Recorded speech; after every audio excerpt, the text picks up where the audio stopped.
Right, ladies and gentlemen, it's the 50th day of the month. Welcome to Peter Mwema Media on this episode of the State of the Nation. And since we left the State of the Nation, many things have happened in regards to politics and governance. We have had the national dialogue, which has seen a lot of back and forth and members of the public presenting their views in regards to where the country is, and in regards to the politics of the day, as well as the breaking news, I must say, or is it rather the norm of President William Ruto to reshuffle the cabinet, and that has seen the shortchanging, or rather people have been appointed to other departments and some ministers have been shifted to other ministerial positions. And of interest is Moses Kuria, who was moved from trade and investment to public service, as well as Honorable Musalia Mudavadi, should I say. He rather garnered quite another ministry, that is Foreign Affairs, which was led by the Governor Emeritus of Machakos County, that is Honorable Alfred Mutua. And now the Prime Cabinet Secretary will also oversee the docket of the Foreign Affairs. He has been very diplomatic on that. And joining me in the program is a guy who needs no introduction, a renowned political commentator, a staunch supporter of the United Democratic Party, and of course a youth leader in his capacity, Honorable Bruce Wamalwa. And we have just come from celebrating one of our own, your close friend, Professor Peter Ngure. Say my personal friend. Your personal friend, yeah, who has been appointed to the minister, to the ambassador of UNESCO. That is in Paris, France. Paris, France. Yeah, actually, sooner than later, maybe I'll be moving out.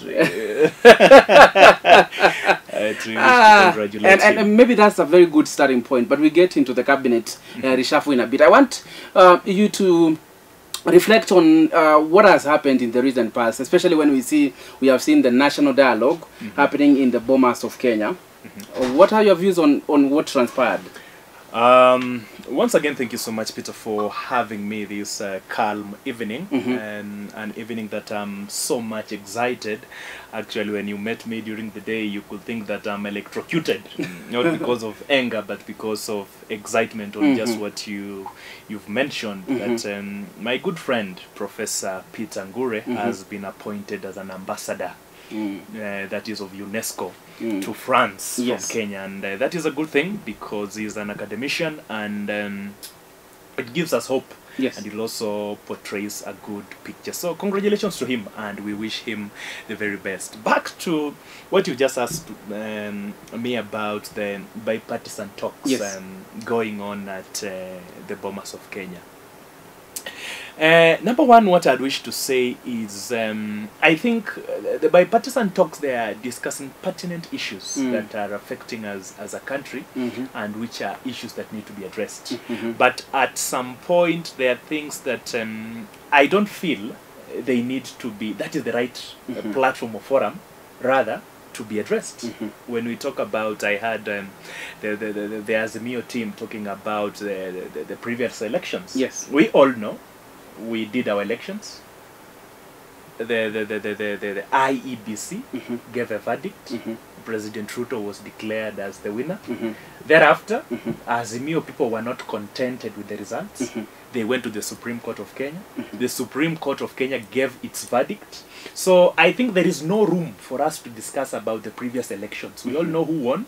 And if maybe there is room, if they feel that the presidential elections was unfair, let other Azimio leaders who are MPs and governors also resign from their positions because elections were unfair. What are you? You want to say that no? But the bone of contention was the presidential election, and what the Azimio Umoja One coalition party members were saying is, let's audit this election. If at all President William Ruto won fairly and squarely, you see, let's open the servers and we audit the elections as per the Constitution of Kenya. This is what we're talking about. And when you talk of opening the servers, we all know the servers were open.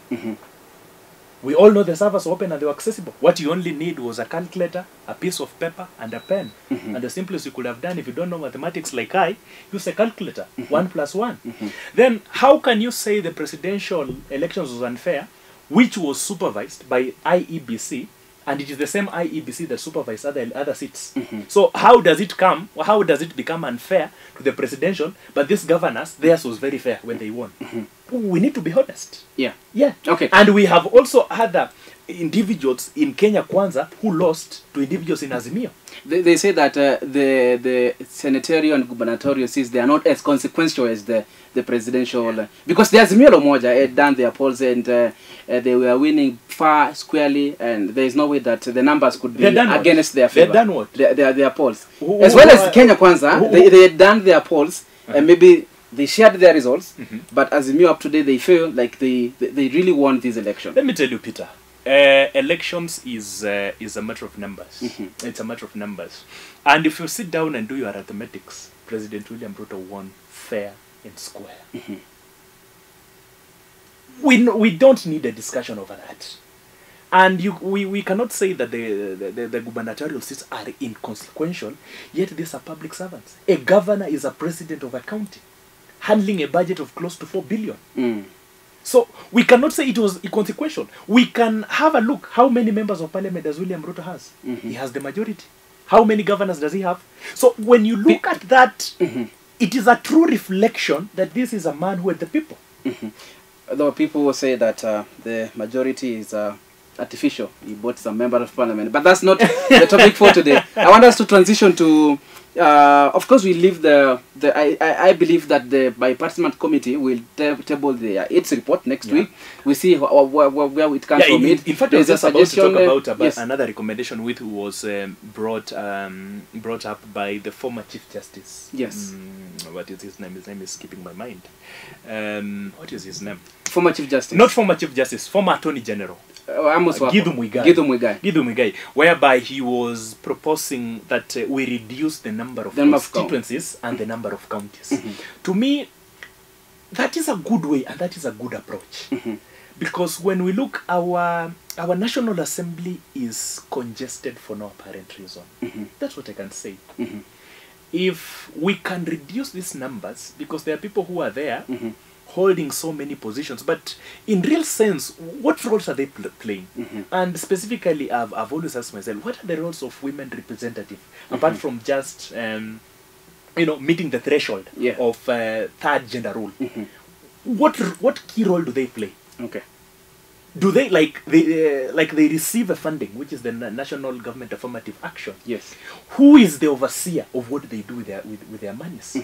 So to me, that is the best way now to start. I've also seen the president, he has also reduced the number of trips of cabinet secretaries and himself, plus people accompanying him going outside.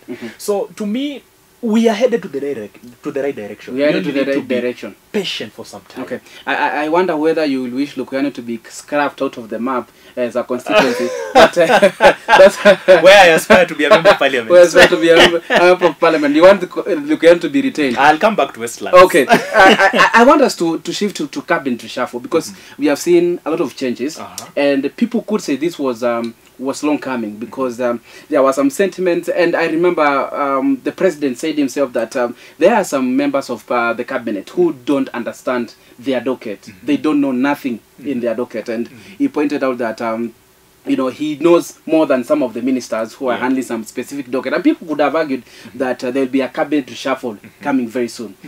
Your own friend, Honorable Musalia Mudavadi, got an extra ministerial position, and there was a swap of the Minister for Trade, Honorable Moses Kuria, which was moved to the public service. I wonder what your thoughts are on this one, because there has been sentiments from Moses Kuria, and he says that even if you've moved me to another docket, I will still deliver. Is there a back and forth within the cabinet, especially when it comes to the members of cabinet from the Mount Kenya region? This is what I'll say with an honest opinion. This could be my submission. Number one, we've all been eager for this reshuffle. In fact, for me, it's like yesterday was too late. I expected this to happen earlier. And as you've clearly stated, the president not once, not twice, from his body language and the look of things, it's like he has not been contented with how his cabinet secretaries have been handling these dockets. And what I'd wish to say is this. To me, I think we are just back to where we were. Nothing has changed. Because why am I saying this? When we look at Cabinet Secretary like Moses Kuria, Yes. we all know Cabinet Secretary Moses Kuria. So, if, for example, I didn't know matters while I was still a Cabinet Secretary of Education, how sure are you that when you move me to tourism, I'll know much more about that ministry? It simply means if you didn't know about this ministry, you will not know about the other ministry, and the only qualification that you have is that you are incompetent. Wow, okay. And I want us to look at this critically. And for me, I expected the first ministry to be touched is education. Yes. We all know the Ministry of Education is in a mess. Okay. As we speak right now, students who joined first year, they are not sure where they are placed, because we are told there is vulnerable, less vulnerable. They don't know when their funding will be coming. Number two, recently, I've seen a new circular whereby there is a change of how we used to, pick our subjects while we were in high school. Of course, we know there were languages that was compulsory languages. That was Swahili and English. But right now they are saying you have to choose either of them. What is the future of our ministry? What is the future of our education? So to me, whatever President Ruto has done, it is like, kuosha nguruwe.